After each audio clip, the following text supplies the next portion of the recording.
La ministra, esto es ayer. A ver si me ayudan en la cámara. Ahí estamos.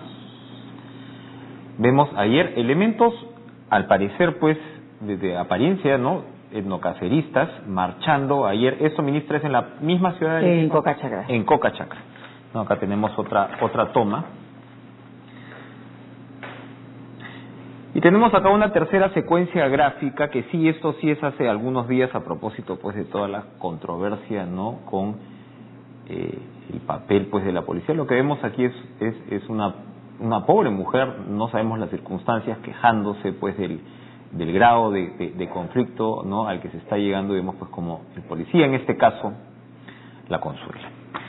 Ministra, ¿en qué está la situación ahora? Sí, haciendo un repaso a partir, pues, de los anuncios que se dieron el viernes. Usted misma, pues, estuvo también en el Congreso, participó con el primer ministro, el ministro del Ambiente, intervino ahí, dio las explicaciones del caso. ¿Qué ha pasado desde entonces?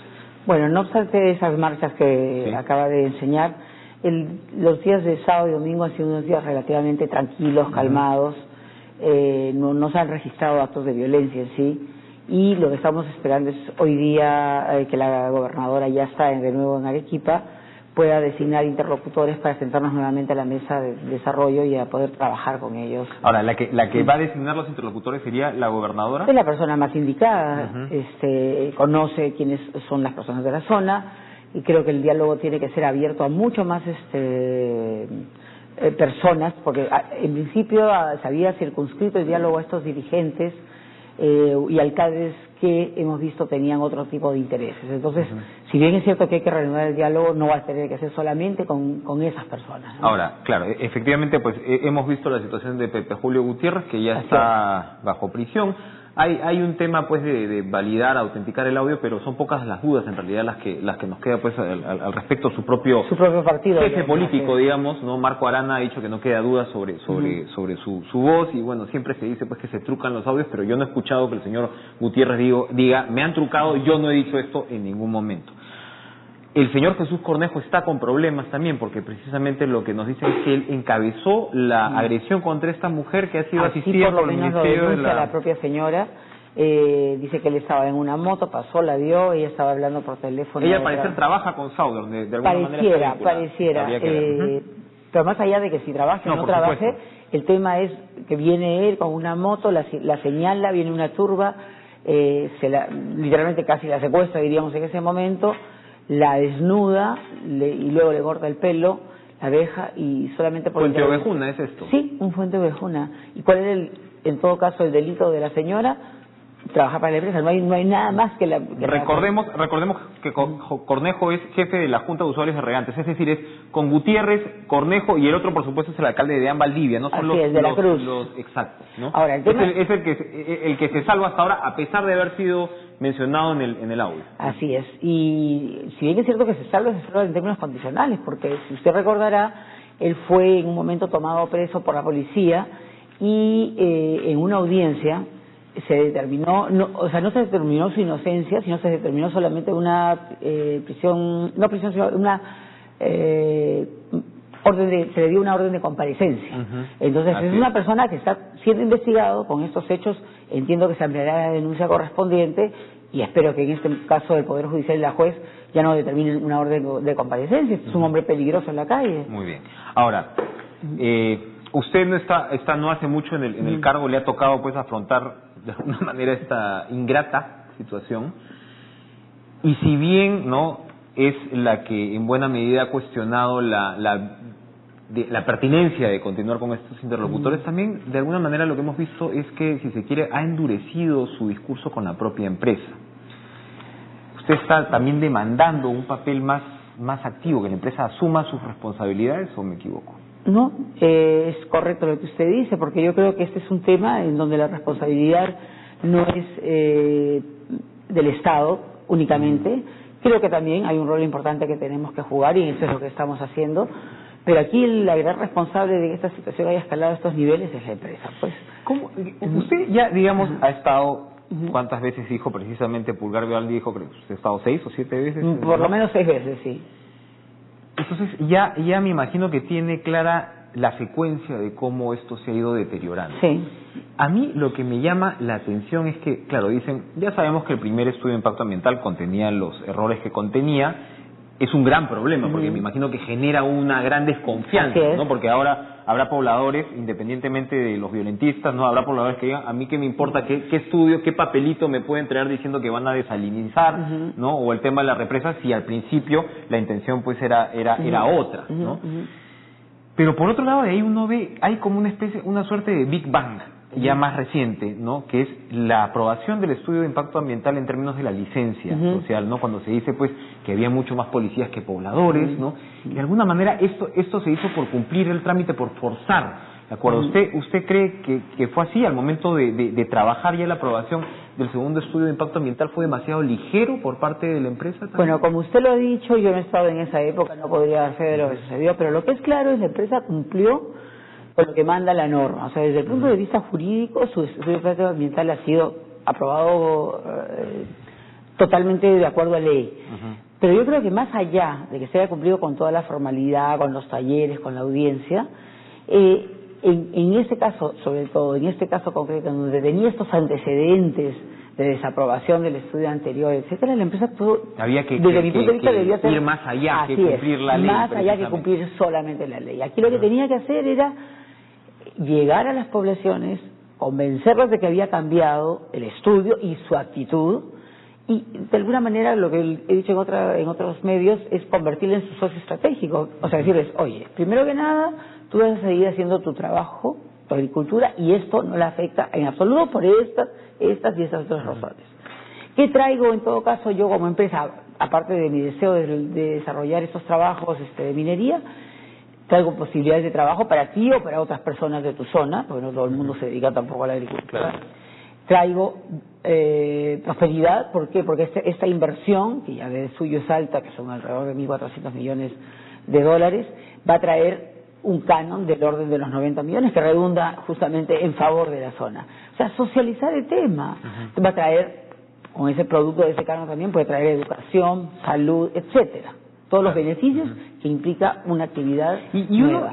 Uno conversa pues con quienes conocen un poquito la demografía, si se quiere, del valle, y claro, no es lo que muchas veces se quiere pintar, es decir, son en muchos casos medianos propietarios. Correcto, no son gente no es gente pobre, que está pues en una agricultura de supervivencia de hace, son exportadores en muchos casos. Me dicen que los bolivianos compran buena parte de la cosecha, ¿no? Y bueno, hay aparte del mediano agricultor, pues está por supuesto la agroindustria azucarera, están los arroceros que también representan. Correcto. Entonces uno se imagina que tampoco deben ser tan manipulables así nomás, es decir, si se allanaba el terreno, estos medianos agricultores mandan a sus hijos a la universidad en Arequipa, ¿no?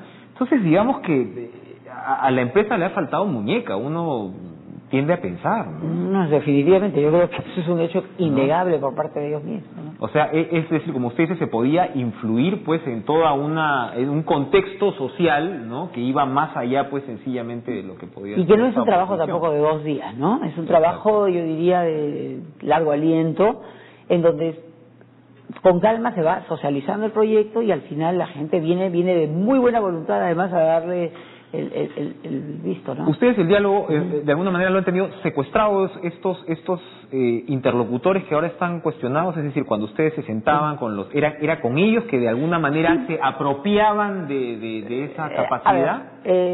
Más que un tema de apropiación o no, fue la propia gobernadora quien los trajo a mi oficina, porque además son autoridades elegidas democráticamente, eran los alcaldes de todos los distritos más el alcalde provincial, o sea, eso les da una representatividad. Y eso plantea una dificultad en el sentido que acaban de ser elegidos, ¿no? Por o sea, eso. También es complejo. Entonces, nos pareció válido en el sentido de que lo que se dijo cuando recién llegaron a mi oficina y cuando luego estuvieron en PCM es: queremos dialogar. Y nos pareció, son los alcaldes, son personas elegidas democráticamente, sentémonos a una mesa a dialogar con ellos.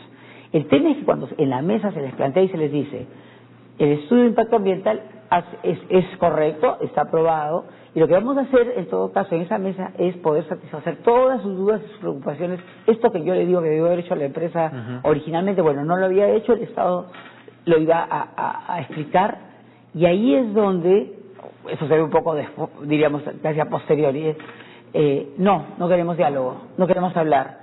Entonces usted dice, ¿por qué tanta negativa? Y la explicación pues está en el video, no les interesaba saber si esto dañaba o no dañaba el medio ambiente, si traía o no prosperidad al pueblo, si todas las ventajas que pudieran explicarse o desmentirse, en todo caso las angustias o preocupaciones, lo que les interesaban eran sus lentejas.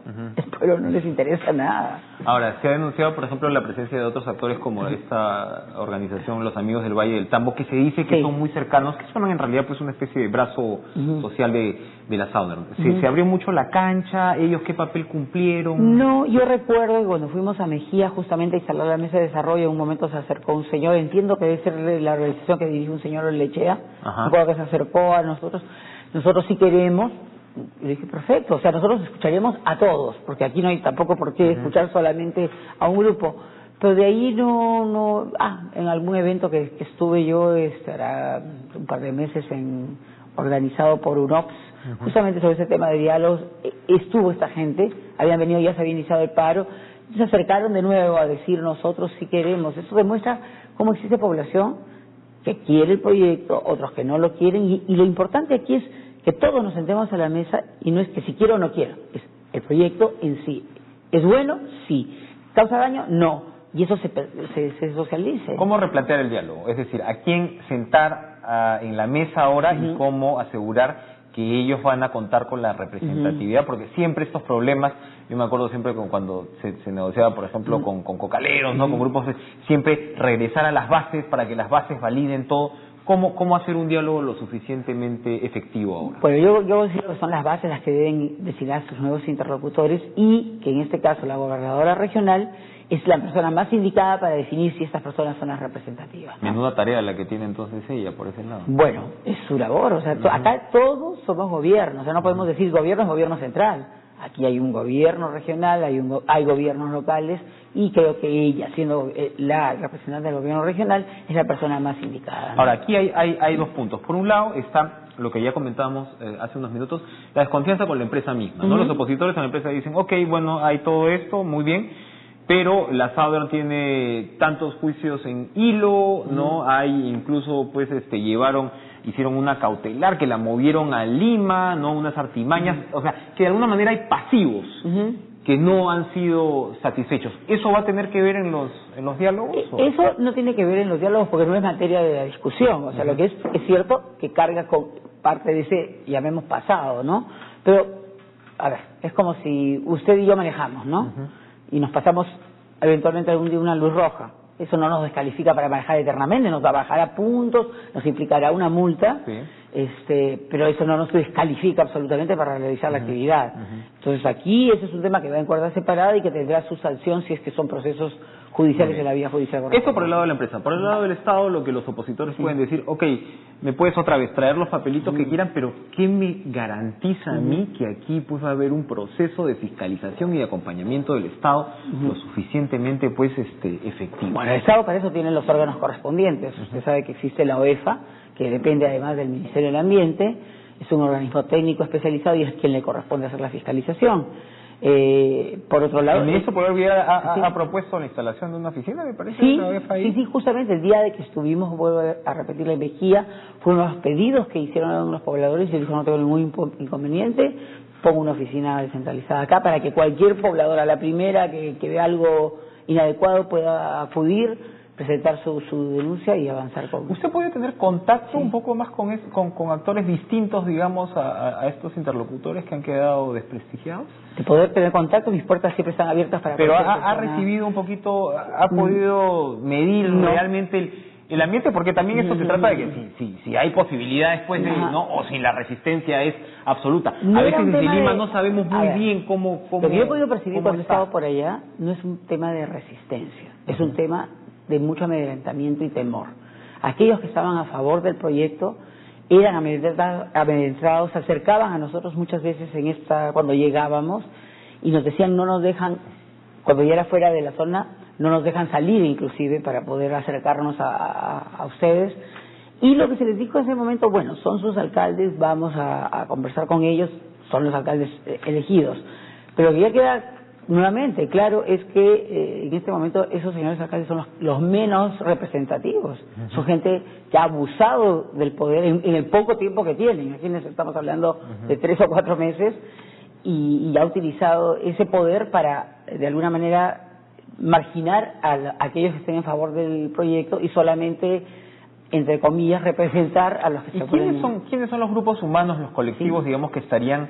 Porque efectivamente hemos sabido de gente pues que ha sido no solo amedrentada, agredida de manera inaceptable como esta mujer, sino de otras familias que han tenido que moverse, ¿no? Hablamos como Hay 50 personas familias, refugiadas en Arequipa por la propia gobernadora que ha tenido que acogerlos porque ya estaban amenazados. Que no creo que todos trabajen con la SAUDER, ¿no? No, ninguno trabaja con la SAUDER. Ninguno. ¿Qué tipo de gente?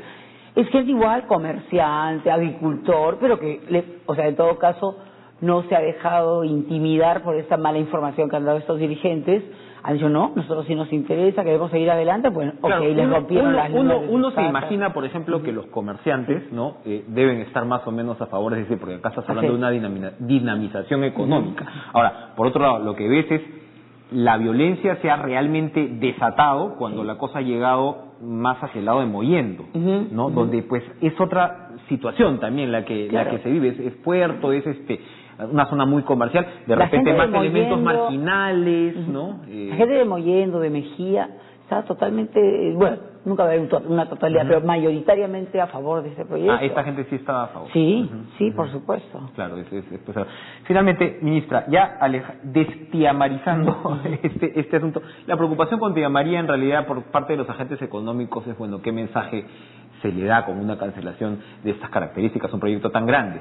Bueno, yo creo que proyectos extractivos de largo aliento, como son proyectos de minería, de petróleo, lo que las empresas en general tienen que tener claro es que tienen que actuar con la comunidad como un socio estratégico. O sea, tienen que ganarla para ellos, pero de buena forma, ¿no? No estoy hablando de soltar dineros, porque creo que es la peor de las formas que podría ejecutarse. Y no hablo soltar dinero de manera ilícita, ni siquiera de manera lícita, porque no se trata aquí de un tema de asistencialismo, de te pago para que me dejes entrar. Yo creo que aquí lo que se tiene que decir es cómo podemos trabajar juntos. Y en ese trabajar juntos es que, por ejemplo, proyectos de desarrollo autosostenibles te puedo ayudar a crear. Porque también es cierto que como toda empresa extractiva tiene un tiempo de duración, puede ser largo, se acaba. Claro. Entonces, ¿cómo hago que ese pueblo que se va a quedar ahí, porque el pueblo sí se va a quedar siempre, logre desarrollar? ¿Qué puede sacar de una inversión tan grande, no? O sea, así es. En situaciones donde siempre, en principio, pues hay contraste, ¿no? Entre la minería y la agricultura, que claro, ahora se habla que puede coexistir, pero en principio hay contraste, ¿no? Un valle tan productivo como el Tambo, pues habrá gente que dice, oiga, ¿no? Este es un proyecto, pues, en principio hay una suerte de agresión, ¿no? Y en eso trabajar juntos, empresa, Estado y comunidad. Porque ¿qué hacen? Cada uno cumpliendo su rol.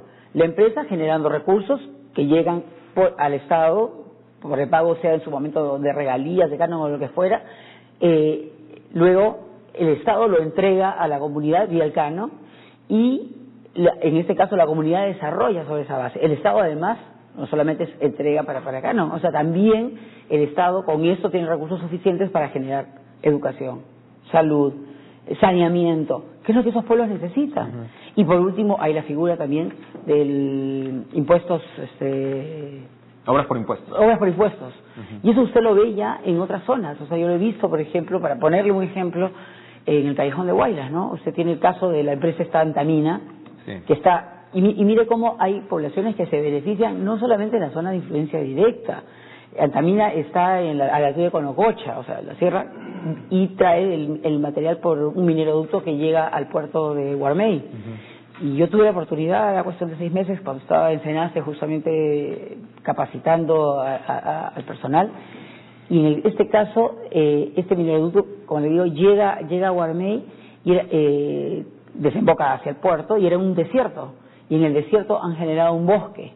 Por otro lado, usted ve las pistas asfaltadas, veredas, parques, que están hechos con obra por impuestos. El puente Chilina en Arequipa, que es una obra paradigmática, en su momento ha sido pues cuestionada, pero al final la obra es extraordinaria. Otro ejemplo. Entonces, ahí se ve cómo estas empresas extractivas traen pues desarrollo a los pueblos sin dañar el medio ambiente, sin atentar contra los derechos de las personas, y se sigue adelante. ¿Por qué no aprovechar recursos que los tenemos. Somos un país rico en recursos naturales. Lo que hay que hacerlo es aprovecharlo bien. ¿Qué otros proyectos sí podemos pues estar seguros de que van a estar en buen funcionamiento este año y de alguna manera van a compensar lo que está ocurriendo? Bueno, tenemos en Tierra María? Nos varios. vamos a convertir en los principales productores de cobre, se supone, ¿no? Exactamente. Bueno, hay varios que están por entrar ya en este año, concretamente Constancia en el Cusco.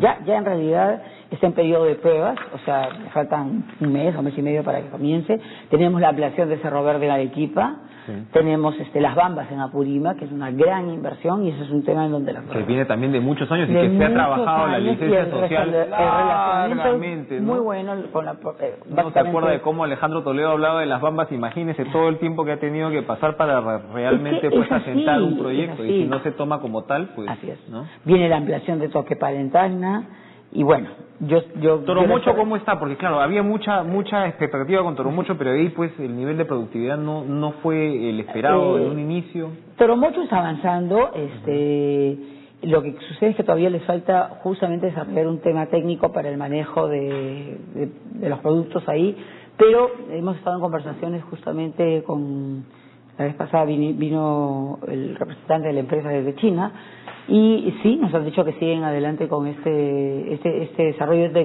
la tecnología adecuada y entendemos que se implementará en los próximos meses, ¿no? Claro, porque finalmente esto también sirve de ejemplo para los proyectos que sí funcionan. Claro, es decir, o sea, y la empresa debería tomarlo en cuenta, ¿no? Y ver cómo donde la relación se maneja bien con la comunidad, las cosas fluyen como debe ser, ¿no? Muy bien, ministro. Esperemos pues que en los próximos días, de alguna manera, no vamos a encontrar una solución inmediata, pero sí un derrotero, ¿no? Ojalá. Lo primero es, creo yo, sentarnos a una mesa.